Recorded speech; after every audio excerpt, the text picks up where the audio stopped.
会尽量赢下小场，然后帮 LPL 进入第一的。因为第一天只有一场比赛嘛，调整时间蛮多的，继续打更多的训练，找到更合适的一种体系吧。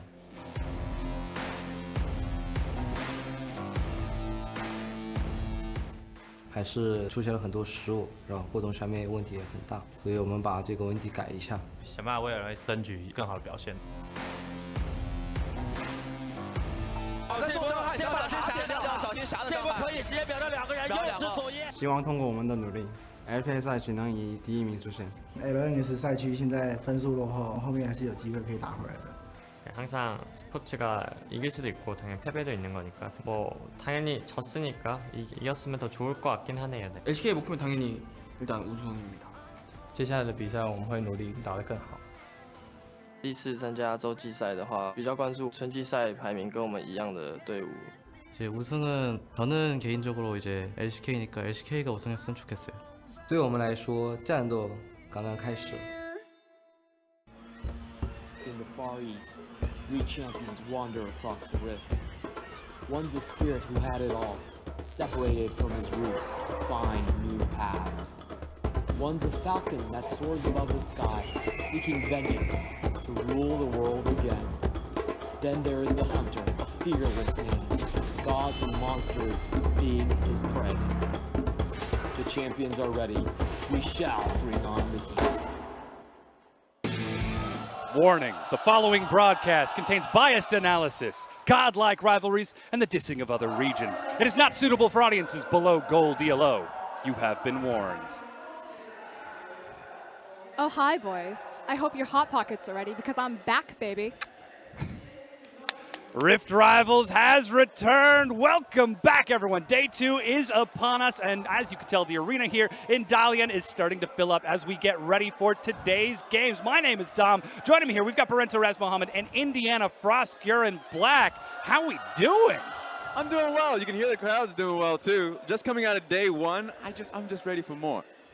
Just more games, and it seems like just looking at the schedule, spoiler alert, a lot of good ones today. Oh yeah, we've got a lot of great games lined up for you today. Before we get to that though, let's take a look at the standings and recap what happened yesterday because there were some pretty interesting developments. I think the most exciting thing, LCK coming out to an early lead, 3-1 after day 1. Absolute shocker, but a lot of that lead was built on the back of KT Rollster, and I am all aboard the KT roller coaster right now, but it's the LPL sitting in second at 2-2, followed up by the LMS, who have frankly been a bit uninspiring. Uninspiring, true, but that one win was the Flash Rolls starting the day, taking the victory up against RNG, the MSI champions. So just at the very least, from the top of the top, Flash Roll is doing incredibly well. And I do have some words for RNG, but we'll see how they perform later on today. That said, it was EDG and Invictus Gaming that still held strong for the LPL, while Rogue Warriors fell down in a very exciting matchup across from that KT. And of course, LMS bringing up the rear as of now. Flash Wolves putting in some hard work at 1-0, but will they be enough to carry the I'm going to LMS? go a little bit farther than hard work. Flash Wolves are hard carrying, trying to drag this region into international relevance, and the rest of the LMS just needs to step up at this point. We know that they have the mechanics, but do they have the experience? Yeah, and it's just a team tournament.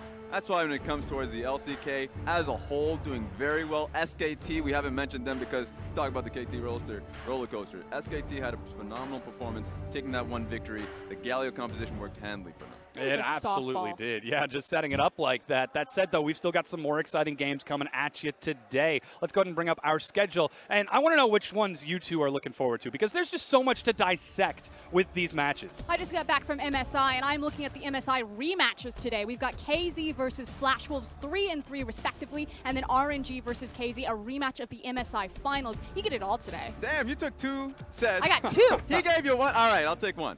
IG versus SKT. Easy. Rematch, a rookie versus FLICKR. I say rematch, only happened once, so the fact that the audience gets a chance to watch this one is phenomenal. Twice, honey, also in 2015 All-Stars. Already bringing out the flame. Let's come. We're all on the same desk today. We're all friends, we're all teammates for now. But soon, we're going to start getting to some hot banter. First, though, we've actually got to talk about the stakes, what this day means. Right now, LCK in the lead with 3 wins, LPL at 2. If the LMS loses 2 games and LCK wins one, LMS is locked in third. That's why the second match is so important, because it's LMS versus LCK. Flash Wolves could be the decider if LMS immediately enter into semifinals in the third place position tomorrow. And remember, we haven't seen GRX just yet. They play 2 games today, so we don't know what form they're going to be here. We know what form they were in the LMS. They need to step it up if they want to carry it, because it can't just be a Flash Wolves dominated tournament. It's a team tournament. It is. If they're the only ones coming up with the victories, then it's almost certain that LMS will come in at third place. And speaking of form, we actually got to see some excellent form from some of the mid laners yesterday. Raz, you were super excited about Maple. We just saw some really cool stuff. Why don't you break down some of the cool things we saw? His Vladimir performance is all you need to see. That one game that we were talking about when they went up against RNG to start, it was the fact that he had so much access to the back line. His Vladimir at the very beginning, easy. Got into the late portions of the game, Uzi couldn't get him off him. And the thing is Maple had a horrific 2017, but 2018 has proven that it wasn't just about Karsa for the Flash Wolves success. Maple came in hot at MSI, absolutely dominated the competition, and comes in hot again at Rift Rivals. Like you were saying, his Vladimir performance, it was make or break for that RNG set. And in addition to that, we've also seen some excellent performances from some members of the LPL. Scout in the mid lane on his Zoe has been putting up some huge work against Kuro. Where has this Scout been all of my life? It feels like anytime we go to the international event, it's chokers, it's defeat, it's betrayal for this EDG squad. But Scout stepped up huge, solo killing Kuro, I believe at 5 minutes into the game, and then immediately running at bottom and just letting EDG shine. The solo kills have been a constant for the man so far in the summer split. 5 solo kills domestically, comes into this one and has 2 more to his name, so you just can't stop Scout in the early game. But the guy that I really want to focus on, because we've talked about Scout, we've talked about Maple, is I really want to put a magnifying glass on UCal. This guy is going to be a god. It's just a question about when he extends to that godhood. It's so rare that you see, we're still looking at Scout here, as when you see a player who has so much raw talent and mechanical ability, then also match that with brain and map read. It just his communication, his synergy is beautiful. And this is his Galio performance against Rogue Warriors, going up against Joinbee's Talon, the first Talon of Rift Rivals that we get to see. We've had some pretty exciting picks. And the thing about him, you mentioned the Galio pick. This was the most phenomenal part of the matchup. 3-man taunt, really well played. The team followed up, and I want to talk about his impact towards the team. He comes into the lineup, solo cute kid, of course he's been some time on the stage, but to adapt so quickly with KT, a team full of veterans, and be able to have a communication go straight through the mid lane 2 games in a row, seems like the slow play, methodical play coming through him. Very well done for a person who's been on stage not too long. And that's the beat that I have to reiterate every single time. This isn't just a kid with flashy mechanics. We've got tons of that over in the LPL, tons of that across Asia. This is a kid who is fitting perfectly with a super team and may actually unlock them on an international stage. So that's an important question that we have to ask. KT Rolster, the roller coaster,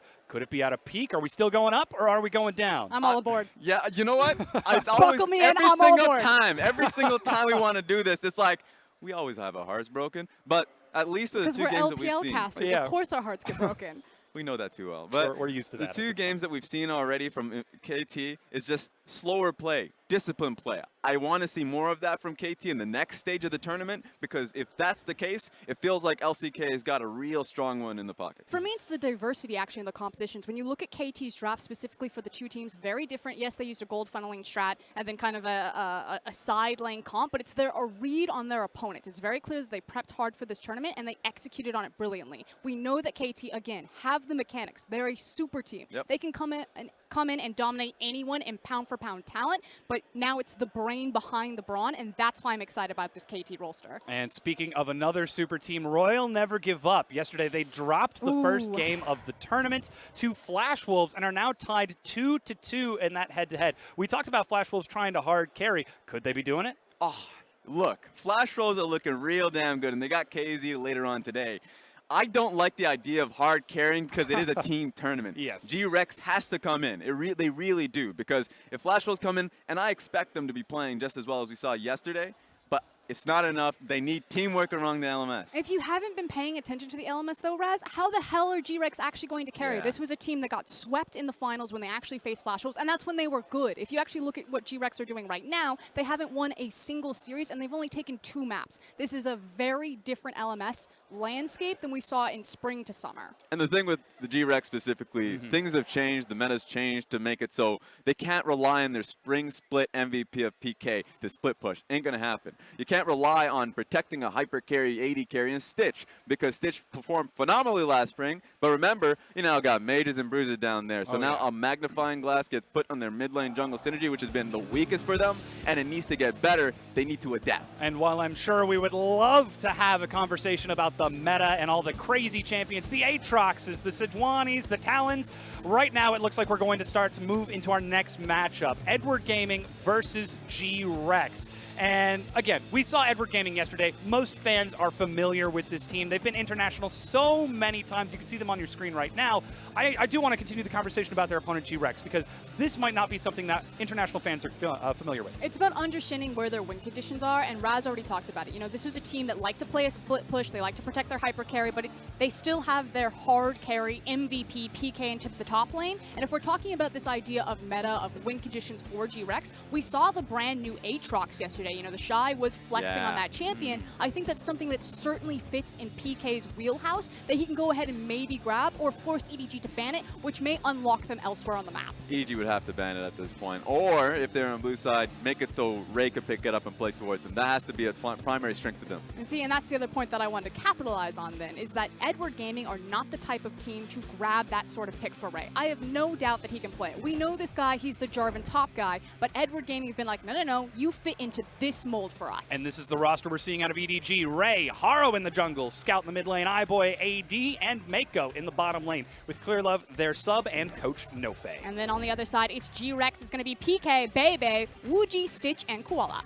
And now this is when we shift our focus towards EDG just a little bit, because you saw Haro on your screen. And we do have to have a closer look at him, because people are wondering, where's Clear Love? Is Clear Love going to play? I think that it makes a lot more sense recently to put Haro in, because they need diversity in their pool. Right now the meta is resounding around, you have to play the Talias, the mage picks, I would say Lisa, but something mostly other than Graves. 4 champions. Exactly. Yeah. Nocturne is not going to be guaranteed, Hey, and that's been a thing popular. that Clear Love has been playing a lot. Yeah.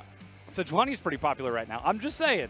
It's a thing that could happen. And the issue is that Clear Love also really hasn't been up to form. We saw him in RNG versus Edward Gaming in the finals. It was a complete collapse. If Edward Gaming wanted to point the finger anywhere, you would have to start in that jungle performance. So I actually agree with EDG, focusing on Haro and building up their new superstars. Yeah, and recency has done well for him. Played well yesterday, and then in their last day of the LPL before coming to Rift Rivals, 2-0 versus Rogue Warriors based off of his picks, off the Talia. So I think Haro's coming into this one hot. There's a lot of flexibility in terms of that. Of course, on your screen, you just saw Scout in the mid lane with a masterclass on how to play Zoe in that previous game. He's taken on Wuji, and that might be a little bit of a tough matchup for GRX. Why do we keep fumbling around this language? That is going to be one hell of a matchup. An issue right now with GRX is that their mid-jungle synergy just isn't there. As the meta has shifted out of their comfort zone, they need to rely more so on that pivot point, and it's never been about mid-jungle synergy. It's been about top jungle synergy for them. So you can definitely exploit them if they don't get a favorable matchup here. Especially versus EDG. Scout's on fire.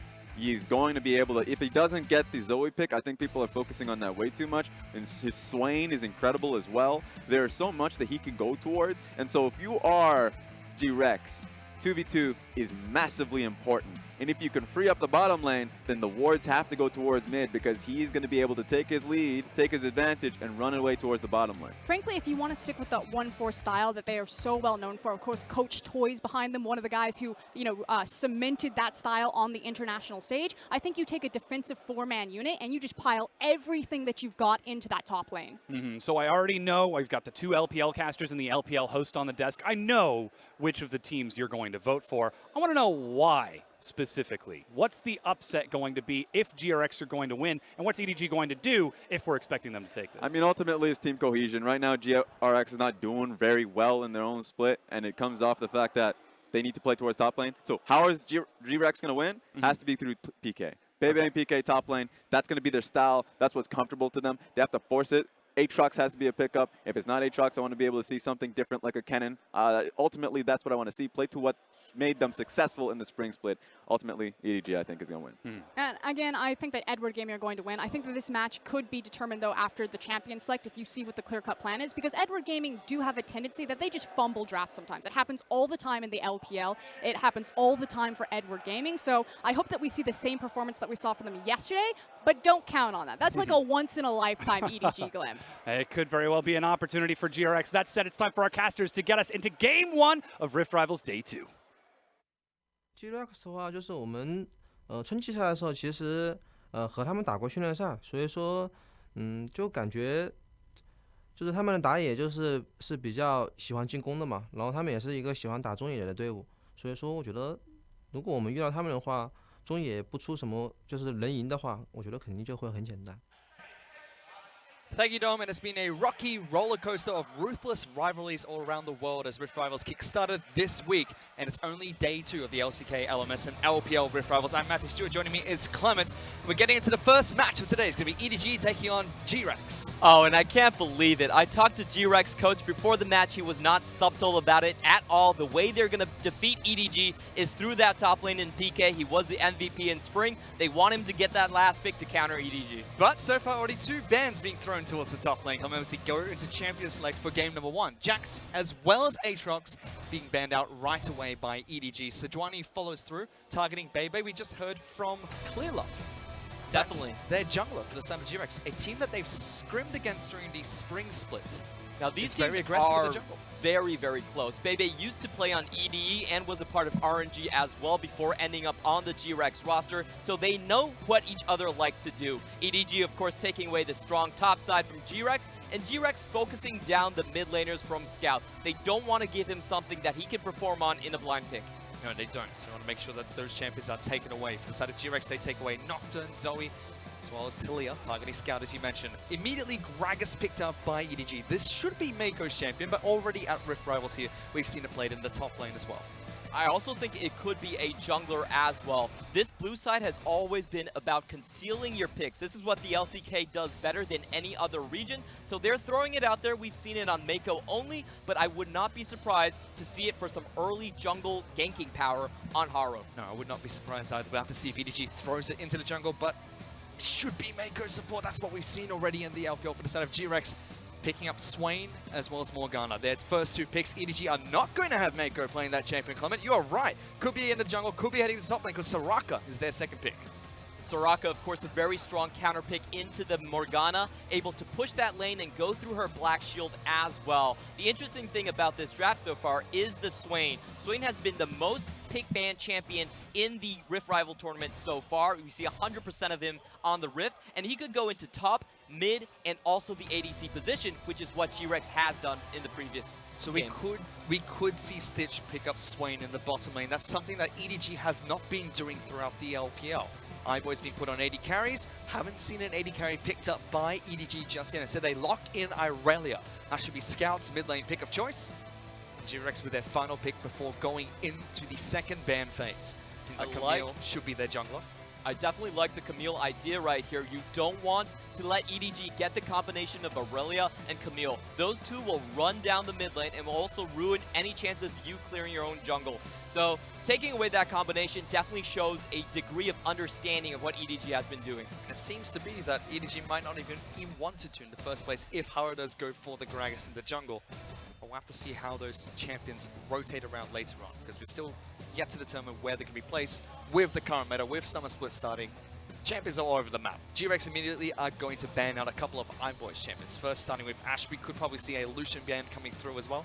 Yep, definitely. You don't know what the other position is going to be for EDG, so I think it's a safe bet to take away the marksmen so far. Ash is a big one, Kaisa, of course, and Lucian, just like you mentioned, are the 3 most played for iBoy. Just so many left up and available. You could pick at least one of them. However, GRX do have the first pick after this ban phase. They could send Stitch onto an AD carry and throw Swain into the mid lane, or put Swain on the top lane Spring Split LMS MVP of PK. Everyone thinks the MVP should be on Flash Wolves, but I have to tell you guys, it was PK. The coaches and the players voted on him, and he's been a very good split pusher. He has a legendary coach behind him in Toys, who also played on the Taipei Assassins, of course, a 4-1 split pushing team themselves. So they're very comfortable with that type of a play style here. Remember, Toys is currently the head coach for GRX, but they've been using Wei as their new ban pick coach. He's joined the roster since Toys started as the head coach, but has not been the ban pick coach for the entirety of Spring Split. There he is on your screen right there. Instead, only jumping in during summer, which unfortunately for GRX hasn't looked good so far. They're 0-3 in the LMS, and he's going to be doing the ban picks for GRX as well at Rift Rivals, with a Renekton being locked in immediately for GRX. The bans come out from EDG. We're targeting the top lane slightly, with Darius being taken away. Koala's Alistar gets banned out as well, with Ezreal being taken away by GRX. This is the test to see EDG's champion pool right here. Oh, but they're going for Mordekaiser. No. Now, we've never seen a Mordekaiser actually being played in the LPL. People have shied away from it. In the bottom lane. In the bottom lane, correct. Because we saw it on the first day of the LPL. We saw one of our e-commerce teams, I believe it was Jindong, pull it out against Victus Gaming in the mid lane for a gold funnel Shyvana composition. Didn't work out, didn't see it too much since. Hasn't been played in the bottom lane in the LPL, but they do lock in Poppy as their pick of choice. That should be Ray's top lane champion. Now we have to see what Ivo is going to be playing. They do have a good setup for the Kai'Sa. Soraka can't get her through lane. Pretty healthy. Even against a kill lane like the Swain and Morgana, they should be fine. And that's what gets locked in? But it does seem like GRX is going for something cheesy. A double bruiser composition in the bot lane, perhaps. I don't know if we can even call this cheese anymore, Clement. It's pretty much standard meta picks coming out from GRX as the current patch is crazy as it is. But Swain locked in with Morgana, Camille, and Renekton looking at their final pick. If it is a Singed, you'd expect that to be PK's top lane champion. Locked in. Where is this Renekton going? Where is Swain going? So the Renekton's actually a very good counter into the Aurelia. Aurelia does not do well into bruiser matchups. As a Renekton, you can stand in the Vanguard's edge to deal all of your damage. So this is the reason they're actually bringing on Uji. We haven't seen him play mid so far this split, but he's always been known for kind of unique picks, or Orianna one trick in the past. EDG, however, doing some swapping of themselves. Yeah, giving Ray Aurelia for the moment with Scout picking up Poppy in the mid lane. This is something we've seen before on both champions. This split already, Poppy's been playing in the mid lane around the world, but not too much. They do swap back, however. Just messing with people for that 20-second mark. It is Ray picking up Poppy in the top lane, going up against the Singe. Aurelia in the mid lane into that Renekton matchup. Picked up by GRX, a little bit unorthodox, but exciting nonetheless, coming out from the LMS team. This is the answer that GRX has for patch 8.13. They're not going back to the crit ADCs, which Stitch was known on, but they're going to follow with the flow, going for the full bruiser composition. Very, very powerful in terms of the early game. It's about how much they can actually get out of EDG. And that's where they were incredibly strong. However, it hasn't looked that good for them throughout the LMS. And their other strategy that they commonly went towards was protecting an AD carry, and unfortunately, Hyper Carry's not doing too well in the current patches, Clement.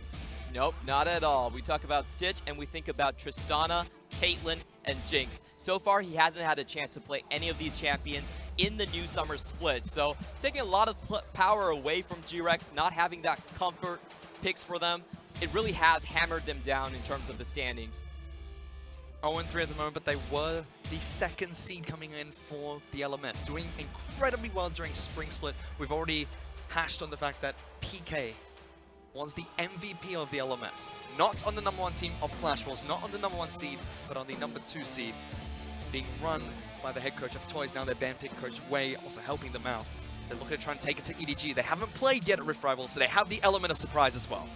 And here we can see the full lineup. EDG once again going for that strong mid-jungle synergy, having good gank pressure from Haro with that Gragas flex pick right here. But they that has been the key. But they said Bebe was an aggressive jungler himself, and he could potentially create openings for GRX. Let's get onto the Rift. Game 1 of day 2.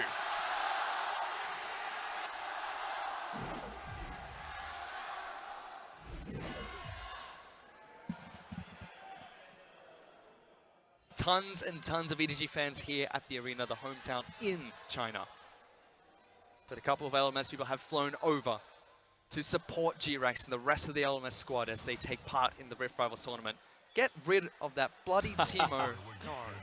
I'm okay with Stitch giving the thumbs up, but the Teemo's just not necessary, iBoy.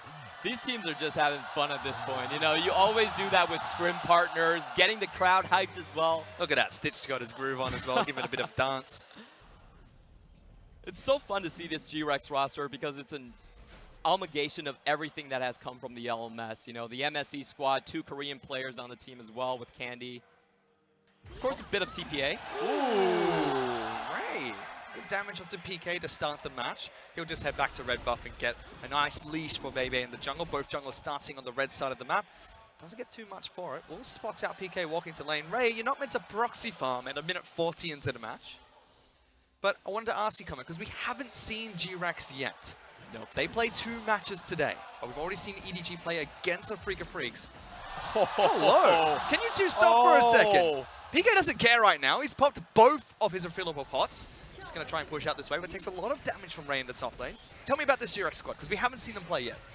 Yeah, so GRX has come from a lot of different places. Bebe came from the LPL, EDG, and he's going for a level 2 cheesecake. I don't think Ray has seen this. Ray is playing a little bit more passive now. PK does hit level 2 first, flips him back. Ray charges through and flashes, gets away from the gank. That charge level 1 just, that did so much in terms of his laning phase, but we do see Scout almost chunked out. Ignited by ulti in the mid lane, stun goes through, but flash is still available for Renekton and Irelia. Very early skirmish coming out from GRX in the top lane as well as the mid lane, doing well for them so far. Yep, with the strong level 2 coming out from Camille, even with the hook shot nerf, she's able to pressure Gragas away from the jungle. That's the big point of weakness of Gragas in the early game. He really can't stand toe-to-toe with other strong junglers. Now, Bebe hasn't done too many of his camps just yet, still sitting on level 2. He's deep inside EDG's side of the map.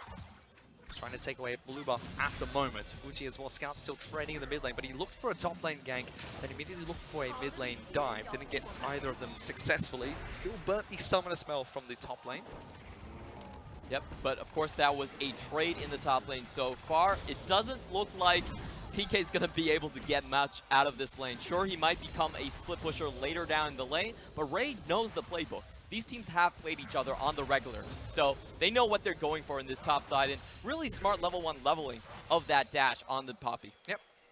Got some good trades before the lane started, but a brilliant pick coming out from PK looking to lock him down.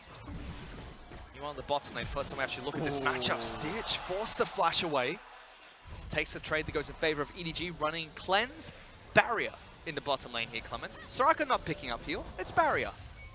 Yep, she just wants to get some extra power when those ganks do come in, keep herself top off. If she's focused, Barrier is better than heal in terms of the team fighting later in the game.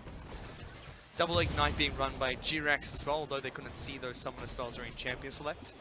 Helps out as well, mitigating the negative heal you would get. Checking in with Haru here, picking up Gragas in the jungle. We've already seen EDG play this before, not during Summer Split, however. Going for the Electrocute on his Gragas. And we do see Ray with the new buffed Poppy does go for the Airy for extra trading in terms of the laning phase. You can always throw out your shield and get that Airy proc going as well. A little bit more harass onto the Singed. But both top laners are trading at the moment, Clement. Both of them burnt their flash at the same time. Teleported to lane at a relatively similar timing as well. Dark Seal as well as Corrupting Potion being picked up by PK. Haven't seen too much action up there after level 1. Same as the mid lane now. GRX going for the Renekton in the mid lane. A little bit unorthodox, but not something we haven't seen before. But not something we see commonly. Irelia are very popular in the mid lane at the moment. Still going for trades. Both of them get their stun down. Haro is waiting just in case Renekton goes aggressive here. Yep. They know that the 2v2 should not be able to win against GRX 2v2, so they are bringing an extra factor just to see if they can bait GRX to make the move. Uchi just watches as Mako walks into the lane. Soraka doesn't really gank, so heals up Irelia, and he gets rather frustrated by that. Will be farming underneath his turret for now, but does have a good CS lead for himself. 10 CS up over Scout at the moment. That is expected in that lane so far. And in terms of the bottom lane, we do see EDG pushing up. That's pretty normal for early Swain. Swain has very poor base stats going in level 1. And the main way he actually wins that bot lane is through getting the never move and getting you under tower. That's basically how the kill lane is set up. Has a Morgana to follow up with lots of CC as well. But we haven't seen too much from the bottom lane just yet. And has been very quiet. Very early levels into this match, Clement. We saw trades in the mid lane, trades in the top lane. But what are we expecting moving forward? Because only 6 minutes into the match, and I see that both teams are content with farming at the moment, despite the fact they have 2 junglers that are very good at picking, both Gragas as well as Camille.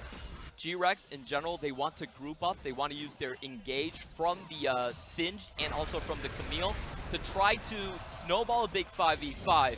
On the other hand, I think EDG, more on the route of RNG in the previous day as well. They have their hyper carry in iBoy, and when it comes to the late game team fights, they're very good at spreading people out. They can do it with the hammer from Poppy and also with the Vanguard's edge from Scout, of course the explosive barrel from Gragas as well. So they have a lot of space to operate for iBoy. We'll keep track of iBoy later on. Bebe already going for an aggressive trade against Ray. Level 6 on this Poppy, not opting to use the ultimate just yet. Bebe still tracking him down. Forces Poppy in between the turrets. PK gets some time to proxy farm as well. Minion dematerializes to deal with that cannon minion. No teleport available for Poppy. Good move coming out from GRX, focusing the Singed side of the map, giving him a small advantage in the top lane. And this does look like how GRX is going to get this bruiser composition rolling in the first place. If you want to fight an uneven number fight, you do need one of those split pushers. And it looks like they're going all in onto the Singe, into PK in terms of the top lane. That's what you can do when you have Camille versus Gragas. A very strong jungle matchup. Just very different from what we normally see from GRX. It's either the hyper carry in the bottom lane or a very aggressive early game. 7 minutes in, no kills picked up by either side, but they've got a full bruiser composition, looking to use that against EDG. Haro, though, is looking for a gank in the bottom lane. Level 6 is available. Level 5 for Koala as well as Stitch. iBoy and Mako poising aggressively. They jump forward. Koala uses a good Dark Shield. iBoy jumps forward. Cast knocks it backwards, but Koala's low. Ignite is ticking. Not going to be enough. First blood picked up by iBoy. And that was a great composition coming out from EDG right there. We've seen this do it before in the LPL, but it was Mako playing the Gragas. However, it works the same way. Explosive Barrel will get you that proc needed for Killer Instinct on Kai'Sa. It allows EDG to pick up the first kill of the match, denies CS away from GRX's bottom lane as well, and the first turret is going to fall. You can see the stats coming out from iBoy as well. 5 wins, 1 loss on Kai'Sa so far.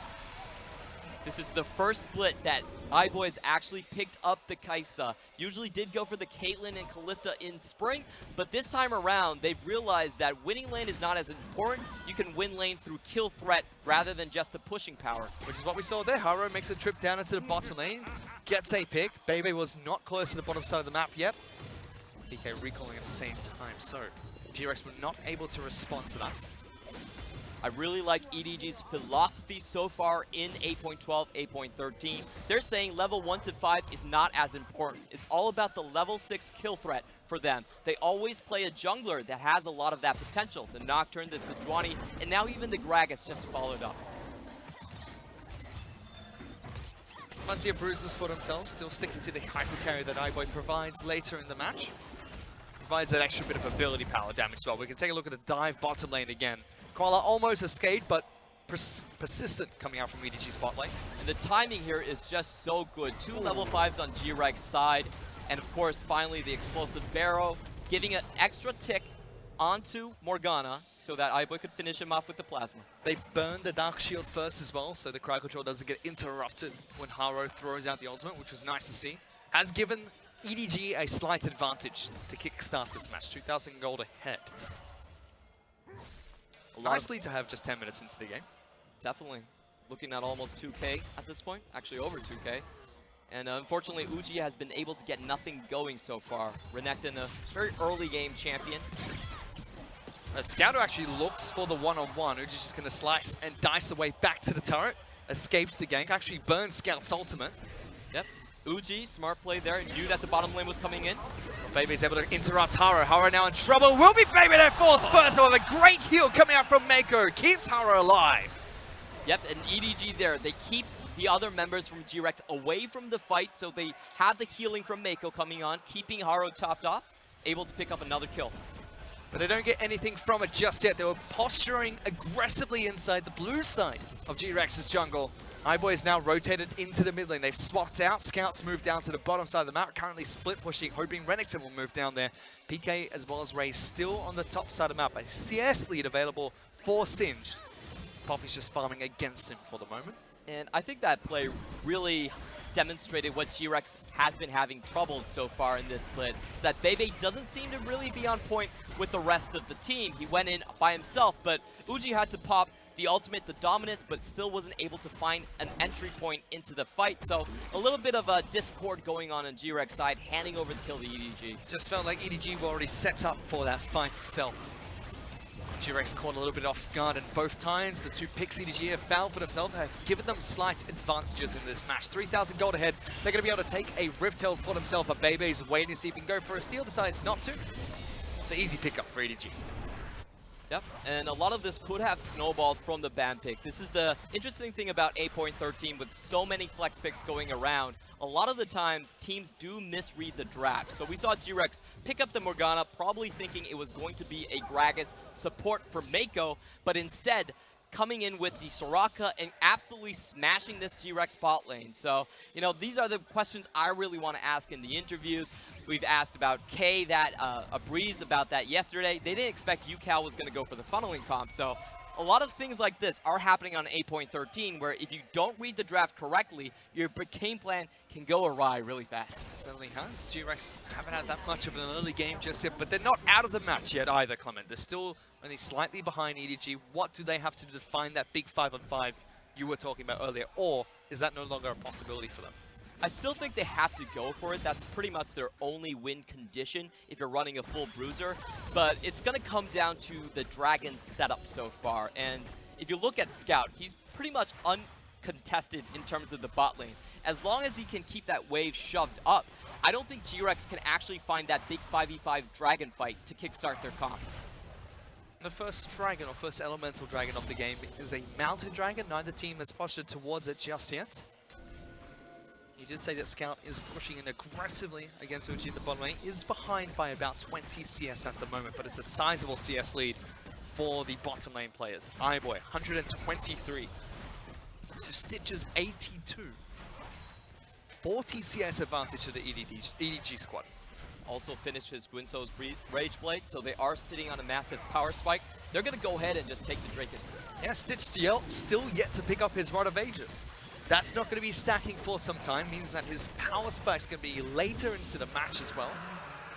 They do have a full bruiser composition, so they can try and make use of that. Now picking up the Rod of Ages does have a stopwatch for himself as well, using a teleport to get back into the lane as fast as possible. And we've seen this with a lot of Swain bot lanes. If you don't get kills in lane with your never move combos, then you do tend to fall pretty far behind, and you're also building into Rod of Ages, which really slows down your team fighting power. What GRX are looking at is really no chance to get those big bruiser fights that they want to. EDG just keeping them locked down, still making sure that they're split apart across the map. PK 1-on-1 against Ray in the top lane. Now EDG going to try and group up into the mid lane itself. They use Rift Hell to chunk out this turret. They push forward. We'll take the second turret of the match against GRX.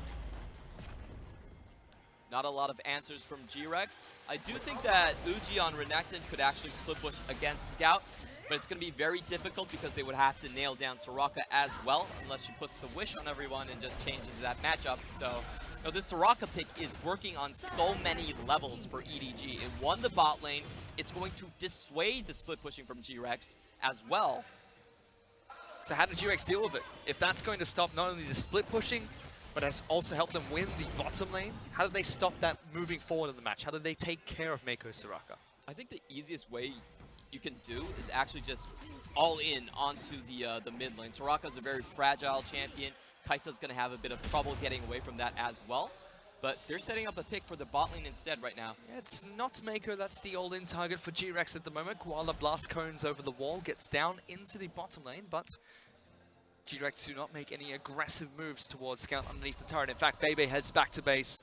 Koala's going to do the same thing as well. iBoy still happily farming in the mid lane. Stinger being picked up, looking towards the Nash's Tooth next on Kai'Sa. Of course, on this patch, the AP Kai'Sa has been weakened quite a little bit. Guinso's Rage Blade not stacking up as hard. In total, you lose about 10% AP in the late game fully stacked, but of course, she's still a very strong champion for most of the LPL teams that like to play with an ADC. And we have a few of those teams. I mean, even in Invictus Gaming, trying to move towards AD carries as much as possible for Jackie Love. Uzi's only really been playing AD carries as well, except for that single cannon match, which was on hit attack damage cannon, so it still makes sense as an AD carry.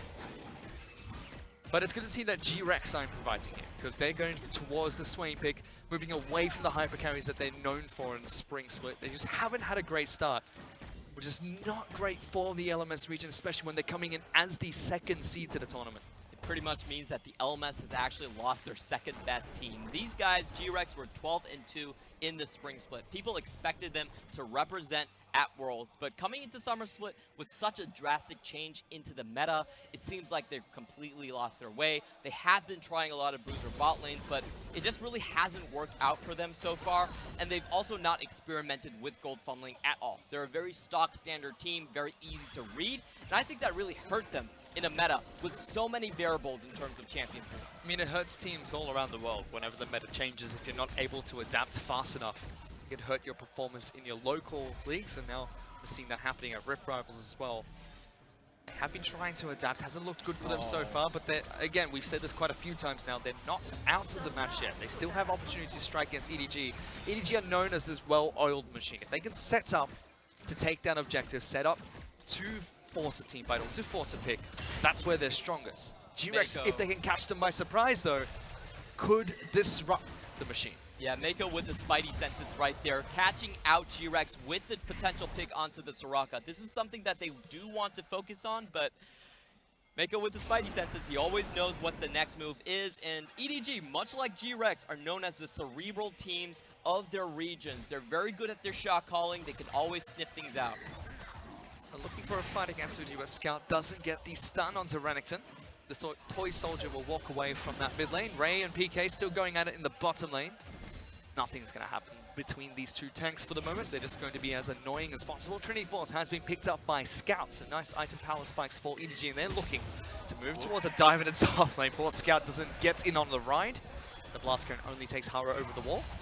Unfortunate mistake, but the 4v3 is still going to come in. Ooh, Stitch taking quite a bit of damage. Good Black Shield coming out from Koala. Make sure that he doesn't get knocked back into the EDG team. Koala, known as a big playmaking support in the LMS. He's always been very good on his protection duty, keeping Stitch underneath the tower and not outside of it with the explosive barrel. And Stitch still falling behind. Only 4 stacks on his Rod of Ages for the moment. 40 CS behind iBoy's Kai'Sa. We're checking with the other items. Uji going towards the Black Cleaver right away after Tiamat. Alright, please get this off the screen. Watch them run at each other, Clement. No, and then run away. Pretty good move by Ray, charging out of the poison See, gas. even Ray wants nothing to do with that. Arrow's going to continue farming. Seems like both teams are content with doing that. Just sitting back, farming. 3,000 gold separates them. A minute until Baron is up and online. I have to tell you, I don't think GRX is happy with this at all. I think Bebe has had the right idea. He's been trying to find picks for his team to snowball off of. But every single time EDG has been able to sniff up on it, never letting GRX catch them with their pants down. To get a faint idea of what's going on.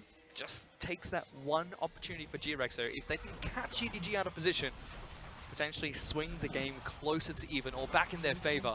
They start by taking down a top lane outer turret. Their first turret of the match. EDG going to try and walk a minion wave closer to the mid lane in the turret. Uji is there. Haro is close by as well to protect the EDG squad, and Bebe is inside his blue side of the jungle. EDG have other ideas, however. They're going to try and take blue buff away from GRX's jungle.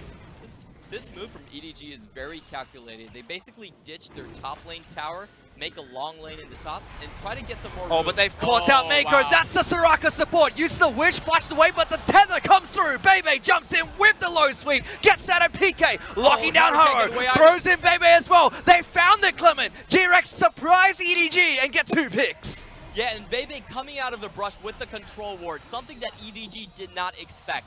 They thought they had the better macro play, sacking their top lane, moving everything in the bot lane first, but still getting the catch. Ray over the wall, able to eject 2 members, but they don't continue up with the fight. You're saying GRX able to get the catch there, Clement.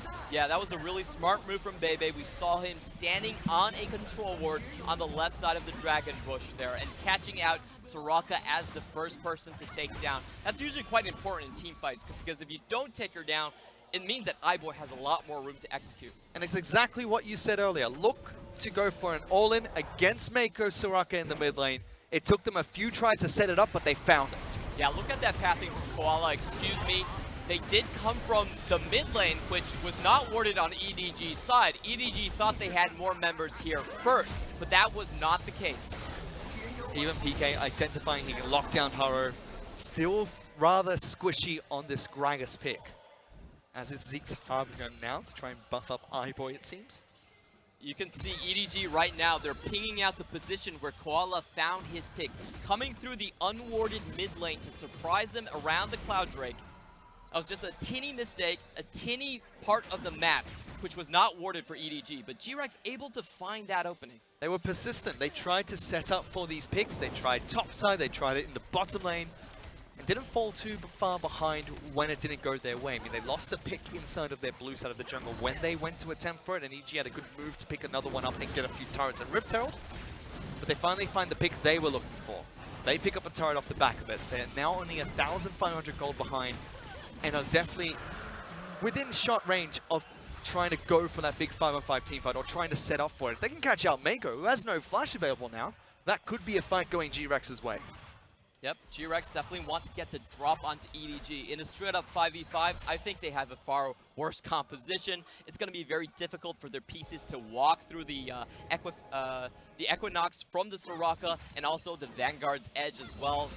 Explosive Barrel is going to knock away all of these melee champions. So GRX, if they want to win, it's going to have to come through those picks and surprising EDG.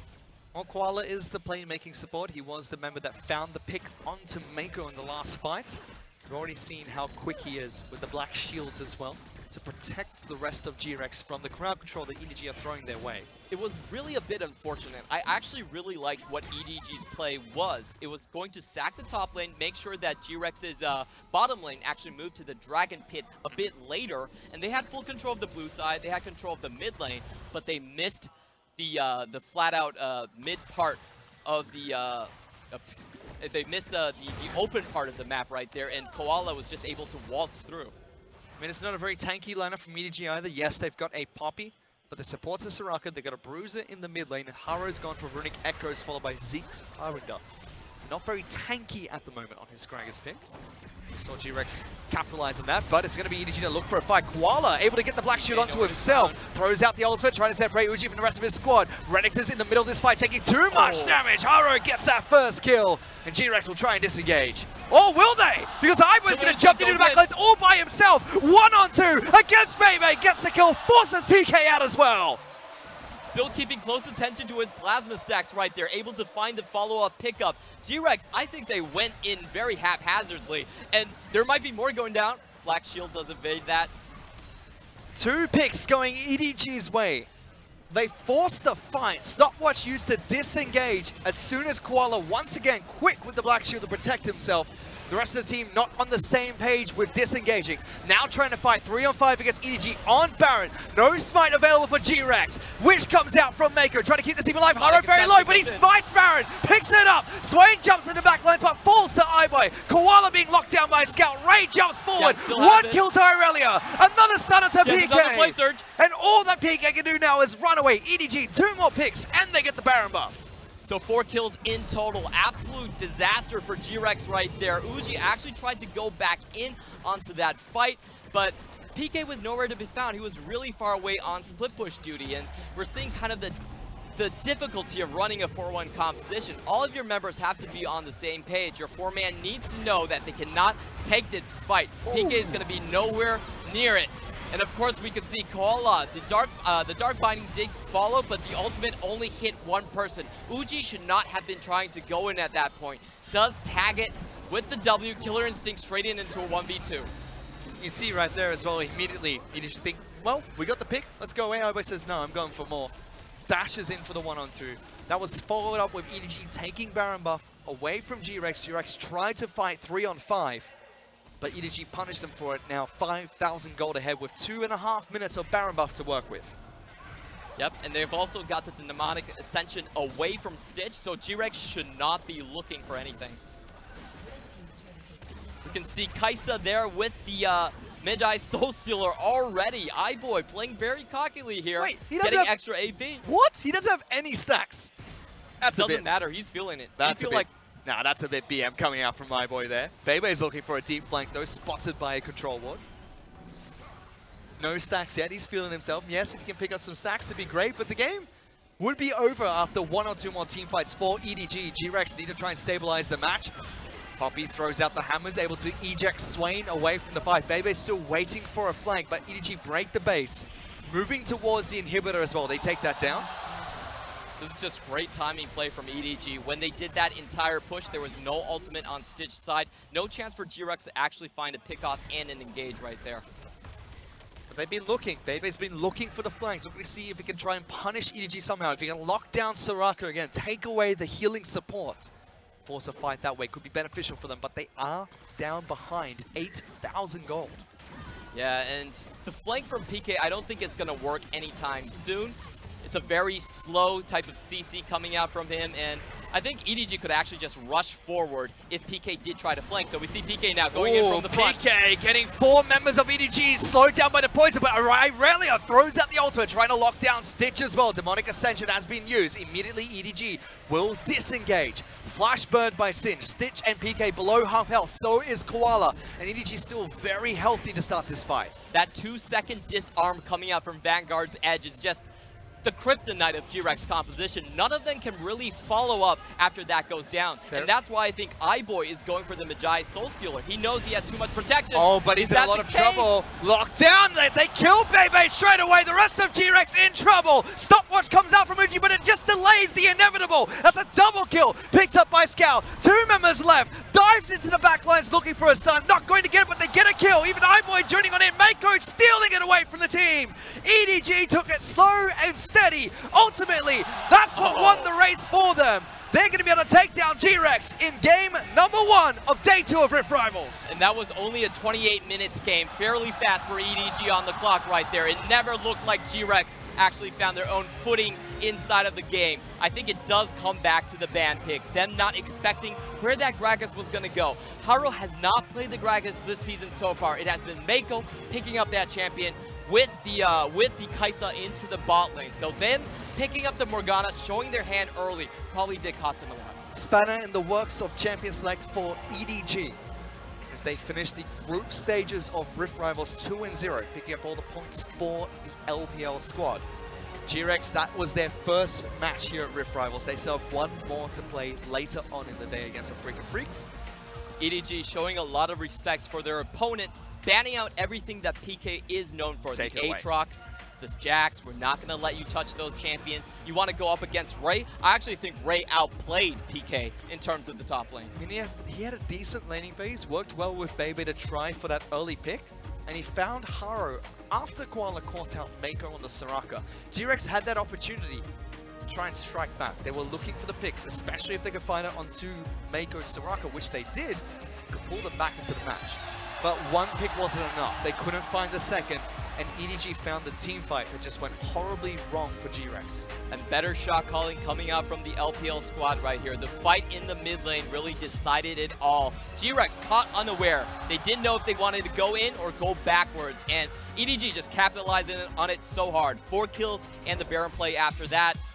Even the Magi Soul Stealer onto iBoy, he knew that he could not be touched. I mean, the dip at 20 minutes just shows where that pick came out from GRX. 1 or 2 more, Goldgraph could have swung in the complete opposite favor, but EDG set up for their play, executed on the play, and that's what we know them for in the LPL. If they can set up to take the objectives, if they can set up for a team fight, they are almost unstoppable. And this is some of the best drafting from EDG that we've seen in a long time. You know, this patch is not only about having good champion combinations, but it's about being able to flex them into different positions right here. Throwing GRX for a loop with that Gragas pick, and it just demolished that entire bot lane. If you're a Swain going ROA, no kills early game, it's just so hard to get going mid game. GRX tried some different things as well. They throwed Renekton into the mid lane. We saw there only 2.6k damage, but you have to remember, he almost solo killed Scout at about 2-3 minutes of the match. But on top of that, he wasn't able to do too much later into the game. Yeah, that's a big point of how Scout played the lane. He actually had the wave pushed very close to himself. A lot of times they do blind pick Aurelia and go into bad matchups, but he's always able to come out alive just because of the wave control, and Camille never found the pick he needed. But that means EDG pick up 2-0, all the points during the group stages of Rift Rivals. GRX still have one more game to play later on today. For now, though, let's send it back to the analyst desk. Thank you so much, gentlemen. And now we get to take a look. Look, we predicted it before getting into the game. The triple LPL caster desk with the triple LPL prediction. I think it went about as expected. We didn't quite get to see the cheese, but Frost, you're tapping the desk. You got something to say? Because I'm frankly disappointed. I wanted some hardcore carry from PK up into the top lane. I'm not really a big fan of Singe. I'm an ADC main. That champion gives me all sort of headaches. And I understand that from a draft perspective, if you see that you're looking down the barrel of Edward Gaming, they're probably going to play an ADC. That's all that the LPL has been playing at this tournament. Personally, disagree with a little bit, worked out here. So by grabbing Singe, you at least have this counter pick to this idea that I'm just going to blitz into your backline, grab that Kai'Sa and toss her over my shoulder. Yep. But still, that doesn't give me what I want. I want like an Aatrox. I want a Yasuo. I want some sort of hard carry champion that just lets this guy go nuts in the top lane. And here's the thing. Ultimately, if you have a Singed, that's fine. For me, at the very least, I look at that and it's like, leave that alone. He'll do quite fine into the But they Poppy. didn't leave it alone. They didn't leave it alone. They went topside to make Ray's life a little harder, but at the end of it, he was only behind about 15 CS. Then a lot of the pressure was in the bottom side of the map. If I'm Camille, you go mid lane towards your Renekton. You go bottom lane towards a double pick bottom lane. It feels like a lot of the times it was a missed opportunity, missed pathing from the side of Bebe. Yeah, I have to really criticize Bebe's pathing there. He spent so long around the blue buff, engaging so many times with that top lane, and exactly what you're saying. This is a Swain Morgana bot lane. You see that it's a Soraka. Soraka's picked. Even before you see the Kai'Sa, you know that there's going to be push and that they're going to be forward into the lane. It's usually why you have the Soraka grab that early. And I understand what Clement's talking about. You know, maybe GRX showed their hand a little bit early, but I mean, you saw the Swain, you saw the Morgana, you knew what it was going to be. One of those CCs connects, it's going to die instantly. But Camille was never down there to capitalize on it until already when Swain had messed up, positioned too far forward, burned his flash, didn't have anything in the lane. And at that point, it's like, what am I supposed to do? I can't go mid, I can't go bottom. Yep. I guess I'm going to go top and feed gold onto a Singe. And what is he going to do with it? Yeah, and it was that mistake, that losing the flash down in that bottom lane that gave up the first blood, which kick-started the EDG engine into gear. iBoy pushing up, and of course we got to see the Kai'Sa Gragas, which seems to be like the discount Trundle nowadays. Yeah, and here's the thing. Level 6 was the biggest point. Level 6 on Gragas made it very easy for iBoy to, of course, come in. It was already a bursted Morgana, so ward up on the bush, easy for iBoy. Major question is, once again, where is the Camille on that massive wave pulling in? And a lot of the times when you see a Camille being picked, you expect a hookshot flash coming into the mid lane with a setup, or bottom lane, either for a counter gank opportunity or for that gank to come through. That's why a lot of the heavy criticism for the early game, because the onus was on that for Bebe. But as I mentioned, he put a lot of time in the top side of the map, and there was no, I would say, return on his investment. And this is also one of the cracks about why GRX have slipped so far backwards. Because again, this is a very different team that we saw from spring in the LMS to summer. And part of the issue is they're not able to hide kind of their weaker pieces behind Stitch in the ADC position, or more importantly, behind PK in the top lane position. Now they need Bebe to step up to be kind of a carry-oriented jungler in a very versatile meta. And his pathing was out, his synergy with his team was a little bit wonky, and I think, frankly, he's the one that you want to consistently expose if you want to tear GRX apart. And though it was a unfortunate early game for Bebe, he was finally able to follow up on the pick that we saw Koala make in that mid-game team fight. That said, though we got to see GRX win a team fight, it looks completely different than compared to when EDG won a team fight. But yes, but this is what the composition was supposed to do. You have so much pick potential because you have things like a Camille, like a Morgana, and then with the Singe. Singe can just run into a backline. Yeah, you'd want to grab Kai'Sa. He finds the Gragas instead. But as you're saying, they find this big team fight, but it doesn't turn into anything. Ray disengages them from the tower, and then back-to-back Edward Gaming strike. And amazing, as you said, they get the pick. Already they had the control towards the Baron side. They're moving in that direction regardless, so they've turned into a Baron immediately afterwards. You can say there's a timing difference, but this difference between the first one is you immediately base if you're on the side of GRX. They didn't get anything in the mid lane. This time around, the EDG were already working towards an objective. They net it, and of course, MVP goes towards iBoy because the setup was there, and he was able to be in the right place at the right time and nets the kills. 40 CS over his opponent at 10 minutes, and he just grew larger and larger. But that said, it's super easy to win that lane when you've got a Soraka behind you auto-pushing. The Swain has burned the flash because he decided to face check without his support, and you're basically 2v nothing in the bottom lane. So then this is a conversation that we need to have about EDG once again, because we predicted EDG would play the style. They always play the AD carry-centric style if Scout isn't carrying in the lane. We saw it coming. This is what we saw now in 2 games.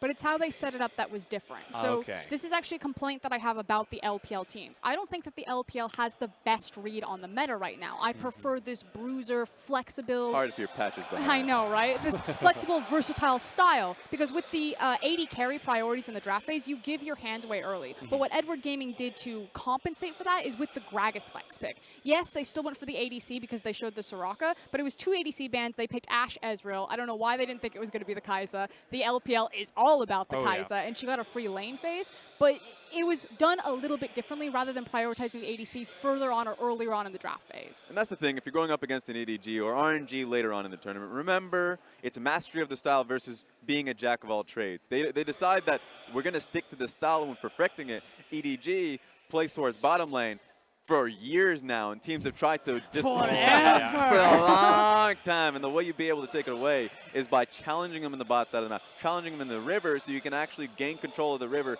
get control wards, and a lot of teams lose control of that access. Bebe decided not to contest it. They lost their bottom lane, lost the game. That's actually the best way. If you want to beat an LPL team, and this is just shortcut notes for everyone, do exactly what TL did to RNG. They decided to throw down the gauntlet. They weren't going to give them a passive lane phase. Double lift locked in the likes of Caitlyn, and you take it to them. You do not beat these LPL teams by trying to snowball on a top laner or through a jungle matchup. They win through the bottom lane, and you can beat their bottom lanes. So why not step 2 and show up? And that's the thing. I liked, and this is why it makes me kind of sad seeing the Swain, Morgana.